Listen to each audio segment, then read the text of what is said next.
open letter. The Anti-What the Hale's Circus explains itself badly. Everyone thinks their words are the point. Well, with you, the words are just the excuse. The point is the noise, the soundtrack, the bags crinkling, the utensils clinking, the unloved mic gang pumping like a cheap accordion, the lighter's dry click and the filter crackle snapping as you draw just a little too hard. It's that cough that never finishes, the cough laugh that arrives to pretend it did, and the wet chew you try to hide behind by talking faster. That's the real show. You hide behind avatars, but your microphone's already published the truth. You sold journalism and delivered an audio autopsy of your own credibility. And between the chewing and the coughing, you did what cowards always do when they're losing the argument. You tried to move the battlefield to someone's front yard. You broadcast private details about Megan. You circled Tug like a pack with a map, and you started sniffing around my family. You can dress it up however you want, spin it a dozen ways, call it public info, call it context, call it just asking questions. It was doxing. It was the intimidation as content. It was the only lever you could still pull because everything else you tried snapped off in your hands.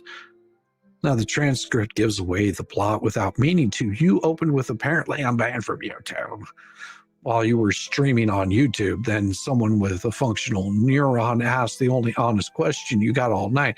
Are we live if you're banned? The answer wasn't an answer. It never is. You pivoted to Rumble Chat says, because rumors replaced oxygen in your room. Then the ritual started. Fair use, defamation, privacy. You recite talismans like you don't understand, like teenagers passing a Latin phrase book around a campfire. The chat wanted heat. You gave them friction. The lies had a cadence, but the memory never did. I don't need to describe your faces. You saved yourself the embarrassment by hiding behind avatars that misrepresent you on purpose. I'll describe your conduct instead because the conduct is the point. Lisa, your voice arrives like a gravel in a blender. It rides the compressor so hard the limiter wheezes. Every sentence has two interjections attached, one to interrupt your co-host, the other one to interrupt yourself. Because when anyone else speaks, you talk over them louder, like volume is proof. When your throat gives you an out, you cough into the mic and then blame the microphone. Every 10 minutes, a lighter flicks and the coils pop. Every 15, a crinkle like your argument keeps arriving in a grocery bag. When the chat slows you, knock your fork against the bowl and fake a burst of righteous urgency about protecting someone as if the sound of eating breath were a moral argument. Bootlicker, you play clerk cosplay, papers shuffle, notebooks flip, a keyboard taps furiously, never to produce anything more than we've got documentation. You mispronounce legal terms with the confidence of a man explaining surgery to the surgeon. Then you call what you're doing building a case, while the only thing you build is a pile of unsourced accusations. Now, when the group edges into something actionable, you half whisper, don't read this on live, and then read it on live because impulse control is the one guest who knows better than to just to show up. And of course, you have CC's nutsack cleaner. You provide delayed laugh track. The giggle always lands 3 beats late and 3 degrees off, a nervous chirp to tell the audience how to feel after the content failed to do it. Your trademark move is the inaudible inhale before the chuckle. That's like you're re-clearing the runway for a joke that never lifts. When the talk turns to what town exactly, you get quiet because even you can hear the line you're stepping over, and then you giggle like a little bitch anyway because the room needs it. Not your blessed accidental conscience. You ask the questions that puncture the balloon by mistake. If you're banned, how are we live? If it's public info, why are you hiding behind avatars? If it's not doxing, why are we triangulating? You don't mean to help us. You do it because charity spills out of you whenever you're not even paying any attention. You'll disappear from the conversation after you do it, but the damage to the narrative, well, it's already done. The rest of you function like a Greek chorus of grievance. You hum "we're being harassed" as a baseline while reading out details that don't belong in public. You list 19 cases like a cashier calling out scratch-off tickets as if volume equals verdict. You conflate a filing with a ruling, an allegation with a finding, then double space your outrage and call it research. The result is always the same, a fog of words that never turns into weather. And for your information, he's involved in 19 cases, you idiots, but he didn't bring all of those cases. That's how stupid they are. Now, the doxing, you didn't accidentally reference what was public. You curated, you selected, you elevated, you created a breadcrumb trail with no commentary attached. You repeatedly recited the phrases public info if you know where to look, like it baptizes what you did. It doesn't, it condemns it. You boasted about documentation that shows he doxed himself because a trademark filing exists, as if the existence of government paperwork is licensed to lay coordinates over a human being. Now, you framed your reading as education, then attached tone, and wanted the crowd to finish what you started so you could pretend to be surprised by the ending. Now, Megan, you said you were protecting our little Megan while narrating a piece of her life. She did not volunteer to you. You may not have read an address. Well, that's not true. They read the address and they showed it online, but you read a path. You painted enough of the picture to crowdsource the rest. You insist you were against harassment with your same mouth that you used to feed mob hints. Megan didn't knock on your door. You walked into hers, left breadcrumbs in a public square. Then you cried privacy when anyone said your belittled name. That's not principle, that's reflex. And Tug, you babbled in the same game. You floated company names and filings the way kids hold up shiny objects to distract a babysitter. You called it context and receipts in all public, then pressed your faces into your avatars to pretend you weren't doing what you were doing. You thought the fact that some of it lives on a public server absolves you from intent. It doesn't. Intent is the whole point. There's a difference between reading a court order and making a scavenger hunt. And you know it. You bank on your audience not giving two shits. And then, of course, you drift towards my family, battering around geography like it's a cat toy. What town is it, you ask? I might know someone there. Well, that was Megan you were talking about. You said it like a joke and didn't wait for the laugh. You hunted for the town again 5 minutes later. The audio got busy during that part. That's how I know you knew. Paper bag, cough, lighter, clink, chunk, hush, then the sly cadence of people use when they think they're being clever. We're just talking. No, you were rehearsing malice, you idiots.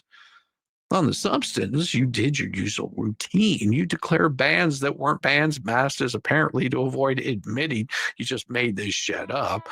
You threaten takedowns in the same breath you demand free speech, which is how we know you don't want rules. You want weapons.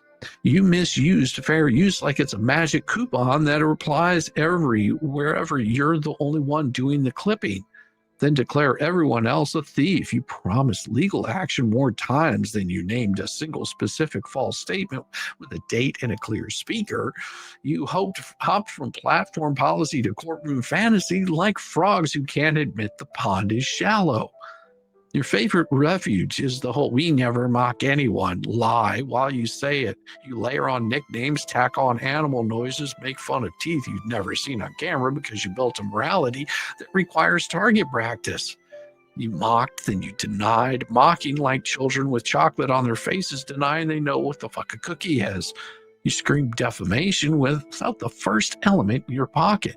A concrete claim you could quote cleanly, not vibes. Not you know what you did, not they're criminals, a sentence, a date, a speaker, a venue, a silence after that request always sounds like the moment the bag runs out of chips and you have to confront the shape of your mouth. Put this into simple schema. Since your stream runs on indexes and clipboards, there's scrutiny and there's exposure. Scrutiny is about things you choose to put out into the world. Exposure is about things you tried to keep out of it. Scrutiny is records, filings, rulings, quotes, contradictions. Exposure is addresses, workplace, school zones. Relatives. The stuff you only learn by staring too long at something that was never yours. Scrutiny is the tax you pay for participating in public discourse, is the theft.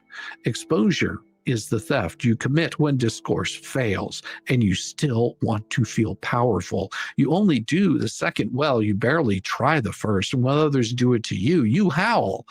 When you do it to others, you light a cigarette and call it activism. Since the stream insists on being theater, here's your cast in sound and conduct, not looks. Fleece's avatar lies about age, sure, but the audio tells the truth. Long inhale, hard click, rasp. The interruptions aren't organic, they're preemptive. She speaks in stacked clauses and overlaps her co-host to avoid any dead air where fact might actually sneak in. She coughs like a punctuation and treats silence like a trap, and bootleggers document shuffle as documents as it's a paper as a prop, a noise machine to simulate preparation. She trips phrases like copyright and trademark in the wrong places, then congratulates themselves for knowing words other people use correctly. And of course, CC's nut grabber laugh is a stopgap for evidence. Nat's questions are the only timestamps that age well. The worthless voice in the background is your chorus, nudging, prompting, seeding, the human version of suggested search, always pushing forward what town, what street, what office, and never towards what page, what line, what exhibit. You try to sanitize the doxing by telling each other was someone doxed himself because a filing exists or because a name appears on a site that normal people never visit unless they're already on a mission. That's not exoneration. That's just a confession, you morons. You found something you could exploit, and then you exploit it. You wanted the pressure, you wanted the fear, you wanted the leverage you couldn't earn with facts. Own it or just stop. You also pushed the for the children button, the emergency exit people pull when the building is on fire and they hope the smoke will cover the smell. You say protecting kids right before you point a spotlight at their neighborhoods because you can't win on the merits and you need a moral shield. And you bitches aren't protecting anyone. You're laundering your appetite through a slogan when you say, we're just worried. The mics say, we're excited. The sound of rappers and lighters and breathless giggles is the truest transcript that you have. Here's what actual accountability looks like, since nobody in your room will risk saying it out loud. If you want to interrogate our conduct, do it with receipts. Quote cleanly, cite the venue, bring the dates, organize a timeline, separate what we said from what you felt when we said it. That's what we don't do to you. That's what we do to you. Like it or not, we pull your statements from your streams, your statements. We stack them against your other statements. We let the contradictions bruise each other without ever lifting a finger. We don't need your address to do it. We don't need your family. We don't need your workplace. All we need are the words that you willingly gave us, and those are plenty enough. Your approach is the opposite. You inflate without maze. You assert without angers. When the room fails to reward you with the expected dopamine, you escalate into the private. You call your escalation content because you know what it is and you don't want to admit it. Your menaces. You crowdsource it so you can pretend you didn't aim it. And when you act shocked that anyone says the word that matches the act doxing, you did it to Megan, you tried to do it to Tug, you tried to do it to my family. Stop lying about the verb, morons. Finally, since clarity. Since you only learn when the lights are blinding, I don't bluff, I don't run, and I don't switch lanes when the moral math gets uncomfortable. You want to fight over conduct, evidence, records, rulings, filings, behavior that we can all replay and read. Lovely. That's a game with rules. I'll meet you every time, and you will lose every time because your contradictions are louder than your microphones. You want to make it about private lives, addresses, family members who did not sign up for your obsession? You idiots, that's not a game. That's an admission that you're out of arguments and you're hungry for blood. The larger audience, the one you pretend to court, knows the difference. They're not shocked by your claims. They're bored by your bullshit. They're shocked by your appetite for destruction. Here's the boundary you keep tripping over like it moved in the night. Leave the civilians alone. Leave the what town alone. Leave the who did I know there alone. Leave the breadcrumb trails you pretend are public info alone. The second you cross that line again, what happens next won't be content. It will be consequences, and not the dopamine kind. No grand speech, no emergency stream, no lighter flick will make it feel like victory. Until you learn how to read a docket without, slobbering all over it, we'll keep doing the part you can't, the boring, grown-up, documented teardown. Your microphones will keep confessing on your behalf. The cough you don't mute, the chew you try to bury under the interruption. The lighter flick that lands like an admission. The laugh that covers the absence of proof. That's your brand, not the avatar you hide behind. You don't need cameras to reveal yourselves. You already did that, you idiots. Signed, Shizzywhiznut, the village idiot with Velcro shoes and a missing helmet, licking windows between uploads, riding the short bus to work, and still reading better than your whole goddamn committee put together, and most definitely owning every minute of it.